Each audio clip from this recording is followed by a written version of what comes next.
pretty excited about the next trip I'm just about to embark on. We're heading to the place where Australia, or England actually, tested nuclear weapons in Australia, heading to Maralinga. Bit of a twist in this one. We're actually going to be flying in a home-built aircraft. An aircraft that was built in a garage. And nice little plane, but we're going to be flying there. Flying to Kalgoorlie and then Forrest. Then from Forrest to Maralinga. Then Maralinga to Flinders Island off the coast. And then Flinders Island back to Esperance. And then Esperance back to Perth. So, should be a good one. We'll take a little bit of video across along the way and a few photos. And yeah, really looking forward to having a look around Maralinga. Always wanted to go and visit there. So, we'll see you along the way.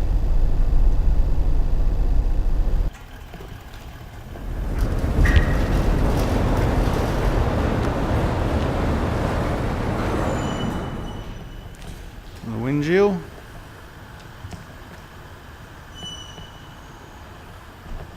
We're not taking this one, we're taking a different one, but this is a nice plane, and this is the plane that we're taking.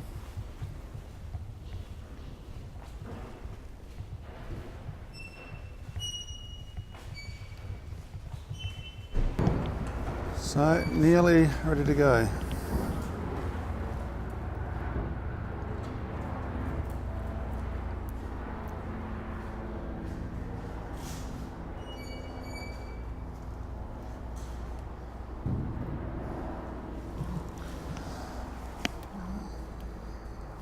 So it says experimental on the back. I don't know if I should be worried or not.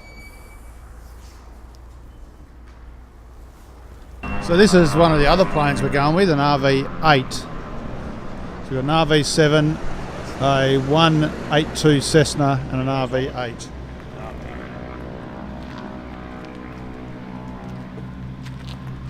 Yeah, how clean it is. Can we Good wash? Got all the bugs off it. Quite off. A lot of stuff. This.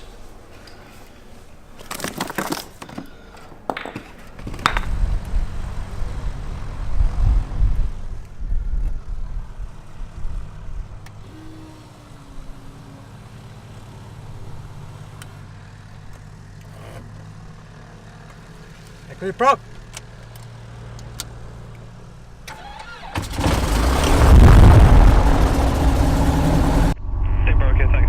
Taxi holding point, runway 06 right.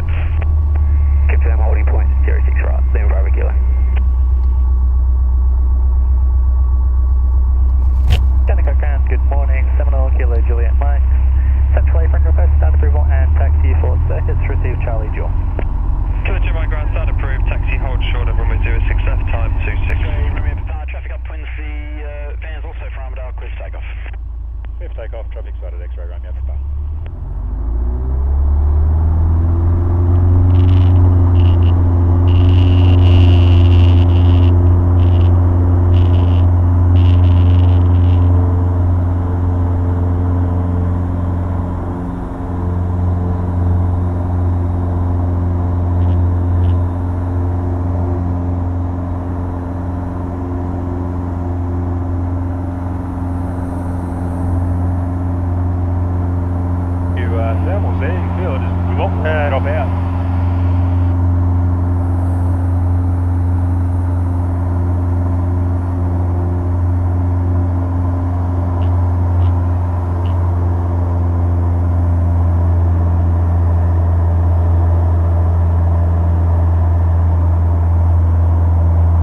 here we are in Kalgoorlie, just refueling.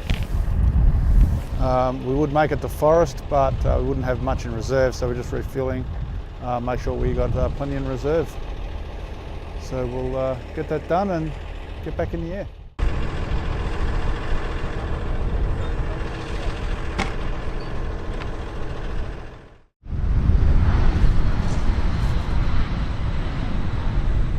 West Wind's there with your name on it. It says Dave only. A what? It says Dave. Dave. What was it?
So we just landed here at Forrest, just fueling up the aeroplanes, and this is where we're going to stay the night and then head off to Maralinga in the morning. We've got to get going pretty early because Maralinga's on South Australian time and we're still just in Western Australia. So that's the plan. So I'll try and get a bit of video of around Forrest and what's here, this metropolis in the desert, and have a quick look around before the sun goes down. Half a cow on the other plane, so.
So it's about 4 in the morning at Forrest and the sun is coming up, nice sunrise. We're just getting ready to head off again in the planes to Maralinga to have a look at the nuclear test bomb, nuclear test site, nuclear bomb test site.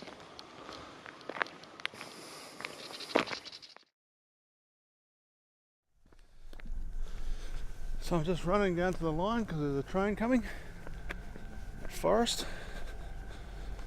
I didn't get to catch one last night.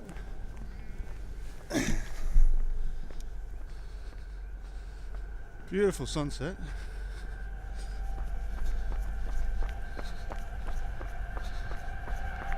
There he comes.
That's a train coming past Forrest on the longest straight bit of line in the world.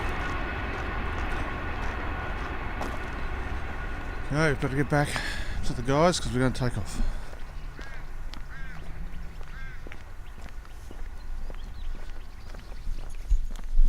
Check out that sunset, sunrise.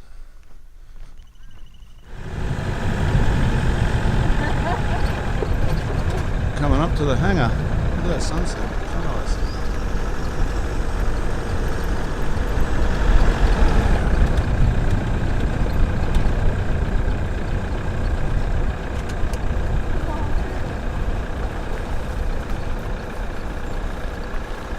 So we're just at the hangar, just getting ready to head off. About 4 in the morning because of the time zone. We have to get to Maralinga a bit earlier. There's another plane.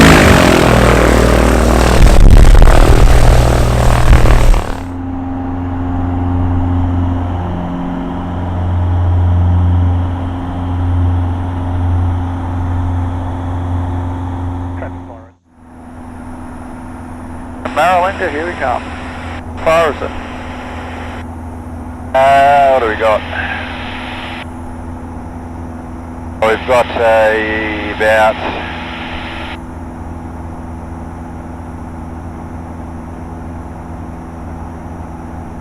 170 nautical miles. Or thereabouts. 184 nautical miles, there you go.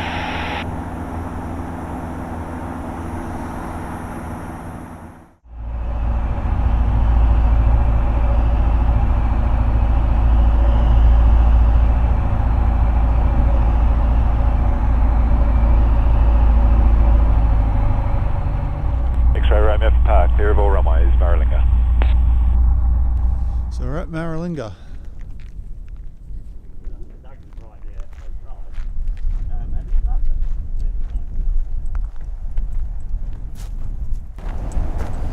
So this is the original little terminal building.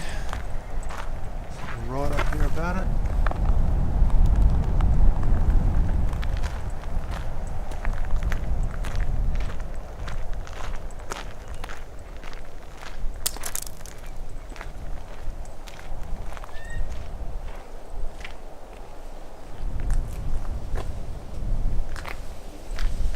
Don't know if you can get in.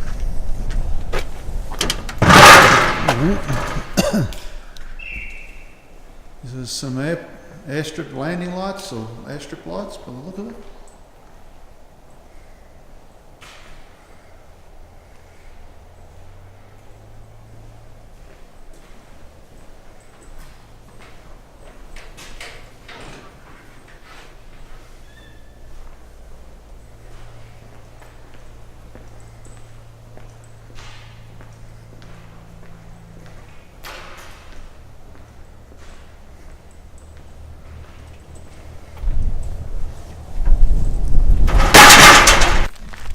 So people would jump in with a big submarine door on there, or what we call a submarine door, like on the ships and everything. How old is this?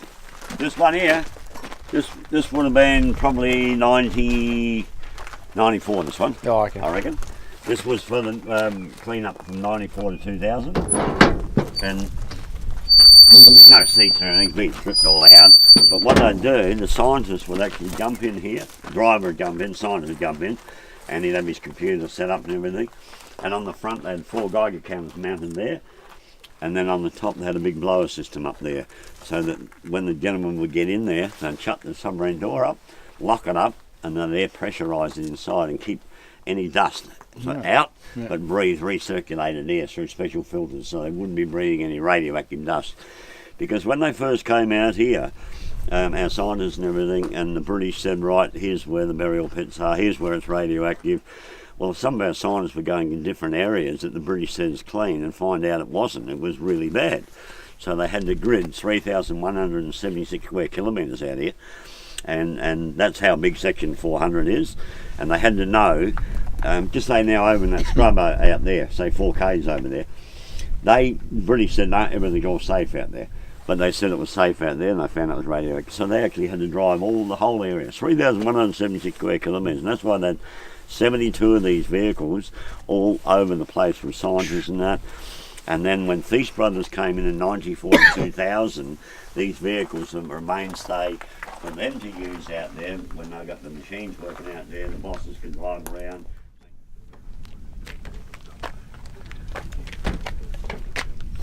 Pretty good nick, isn't it? How many years?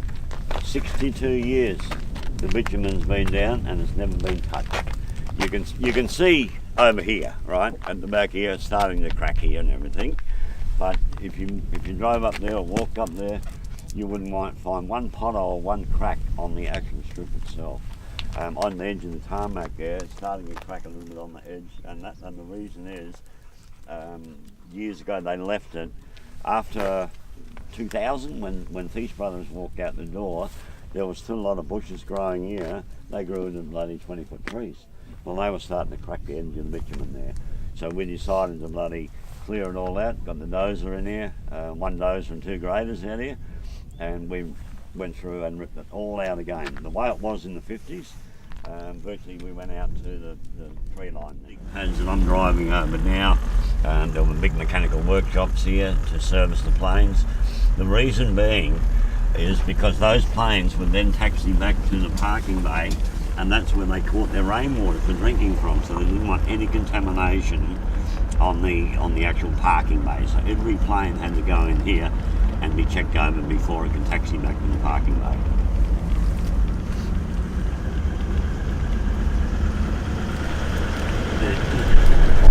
This one, then we get on the main road.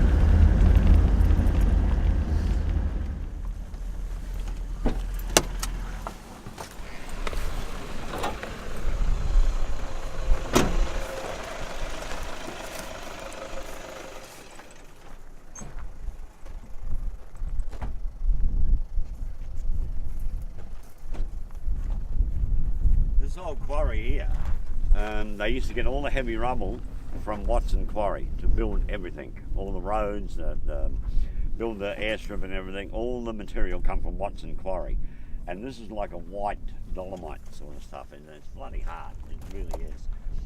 But this is about the same size, approximately. This one's 80 metres across to due west-east, east-west, and north-south is about 60 metres across. But you imagine this hole here 9 times deeper again, and that's about the size of the Marku crater, where the smallest atomic bomb that ever went off at Maralinga, 1.2 kiloton at Marku, it created a crater 45 metres deep. So this is what they called Roadside Village. This was set up for the workers for the forward area. We're about 17 k's from the actual bomb sites.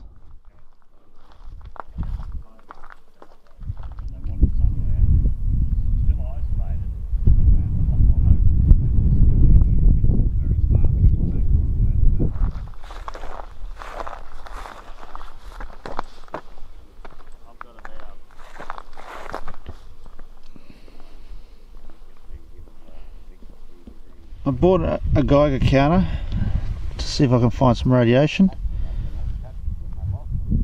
Doesn't look like there's any here. They say there's none until you get to the bomb site.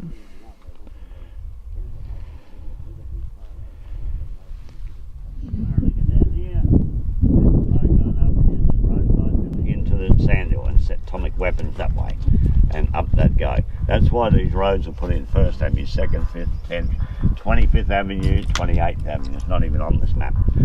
And they were going to work their way, because they were going to be here for 30 years setting atomic weapons off and experiments.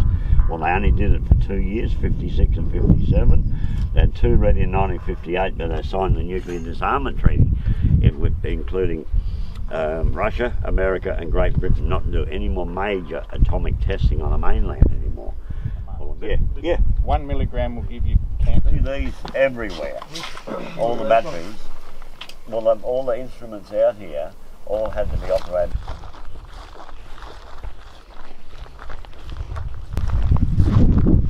This is a cable conduit.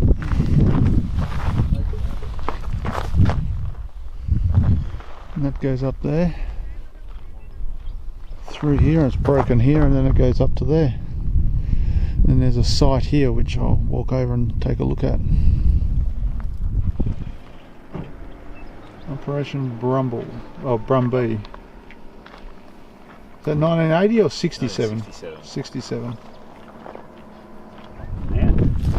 And the one up on top was actually a picture, or like a thing embedded in the steel, of the Queen's throne. And they had the actual throne and the kangaroo there. So, Maralinga test site sign. They didn't even know I was talking to me. Trig point over here.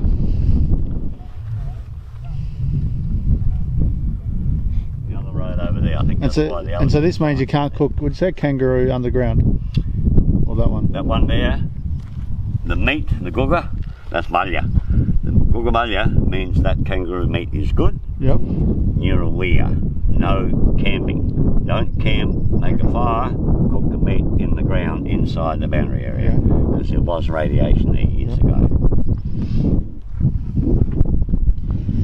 Just stopped here at these hangars. These were put here for the clean-up of Maralinga. Thies put them here. That one there was actually the washdown bay. And this one here that we're having lunch in was just a storage shed, workshop style thing. So this is the burial pits with all the gear in. One right in front. And that's where all the plutonium is buried under there. So this is one of the burial pits behind this sign. So all the plutonium's buried. And over there in a distance is the biggest bomb ground zero site. So this is the walk out to the ground zero. We're not even allowed.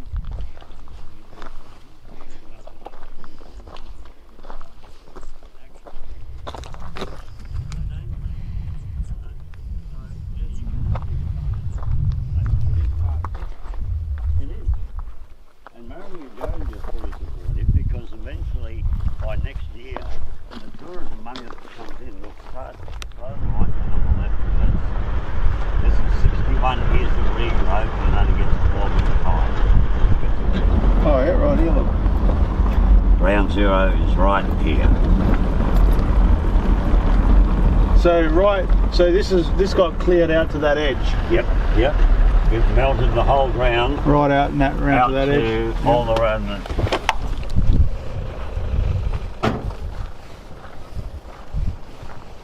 You can see the trees in this one here, they blasted out to there like a ring of trees. So there's ground zero, and you can see there's a ring of trees all around us. And it basically blasted everything back to that ring of trees. This is like a big crater.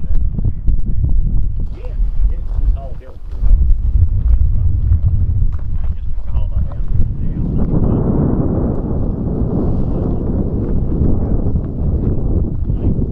It's 10 times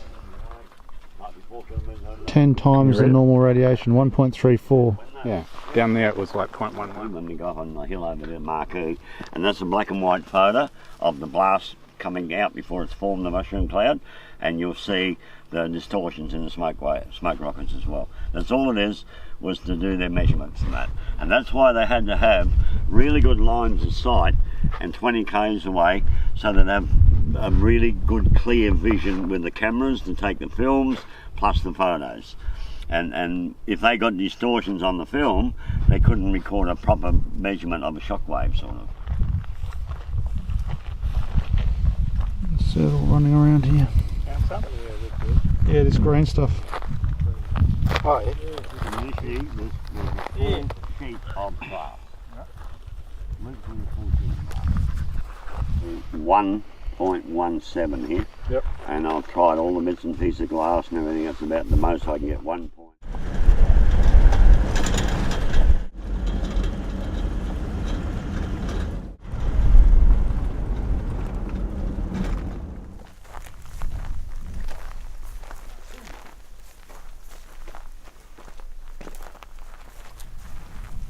This is, when was the Taranaki? Was that 57? 57 Taranaki, that's- yeah. What? October, so they seem to be doing it all around September and October.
So these are instrument boxes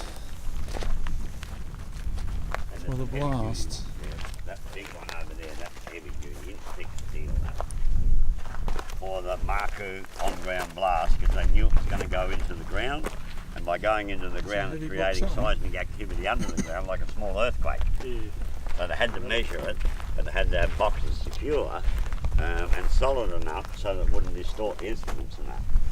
And I think that one would have been approximately 200 metres from the blast, that one. These are built in Adelaide. Nah. Are they? It says some procurement or something. On it says there, Department of Supply, Yeah. Rockwatt, and we think that's the name of this exercise. Watson, So these were buried Fire, with seismic Port Adelaide. instruments and things These like were sent that over from England, to see? test wow. the And then bombs. you had your letters and your numbers. If you Google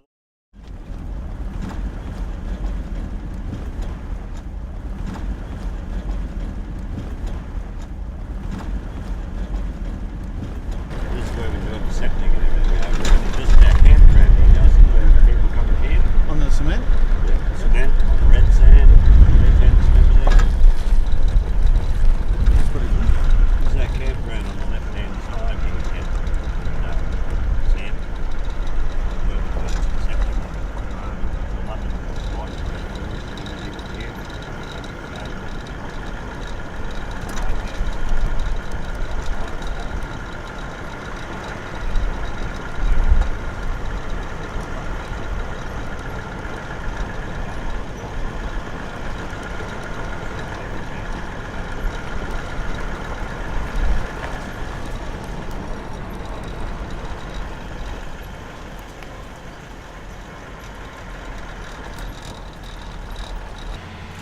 And I'll explain the story of it. It's actually quite interesting.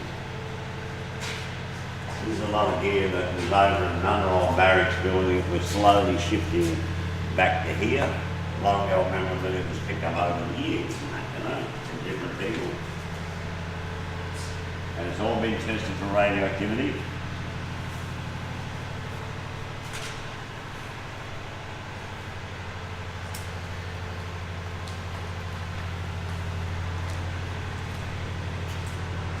Well, the whole piece of history, maybe. Oh, yeah.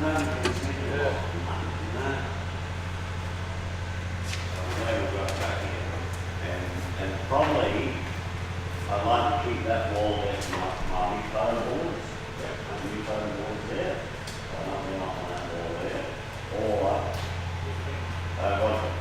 that's getting participated in the officers' mess here when they shut the place down in 1967. The Commonwealth Police that used to live in the old hospital over there, which will show you directly. They put it up in there. They liked it so much. And what it means is, you got the barman, and he's serving the grog on this side. You got the Navy bloke drinking plonk. You got the Army bloke drinking beer, and you got the Air Force drinking champagne. That was the hierarchy at the time, right? So they went from low drink up to the high stuff. Then you got a chunky looking bloke with a yellow hat on and a cigarette in his mouth. He's supposedly a Russian spy, and he's whispering to the SP bookmaker, because there's SP bookmakers everywhere here, for information. Alongside him drinking the tomato juice, the big Commonwealth copper, and there were some big cops out there too, just quietly. The little bloke with the halo and the scout uniform, that's Len Bedell, the surveyor. Len Bedell started his surveying as a scout, and his scout leaders used to take the troop out and teach them the stars at night time. While he's got the halo, he was a teetotaler, never drank in his life. Then you've got your pastor drinking the Bonox there, and then you've got your bar manager on the other side. The bar manager always drank with the clientele, he never worked behind the bar. And then you've got your British Bulldog and your Australian Mountain Devil. I think that designates all the area of what was here, the people that was here, but we still don't know to this day who painted it. It was one of the cooks at the mess hut in Emu, but he never ever signed his name, you know? And that's a real piece of history done in 1953, though. These have got the smoke bombs, smoke missile things. These are the things that make those lines. Right? Yeah. It's smokerizers. This looks like a rocket. So this is the old barracks.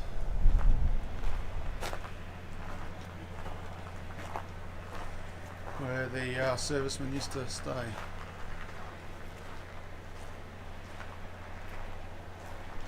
So an atomic bomb trolley that transported the bomb on rails. So this is a fountain, part of the pool. And this would have been a popular spot in the summer, in the evening. You get a nice breeze come over the hill, and people would be getting on the grog here and swimming and having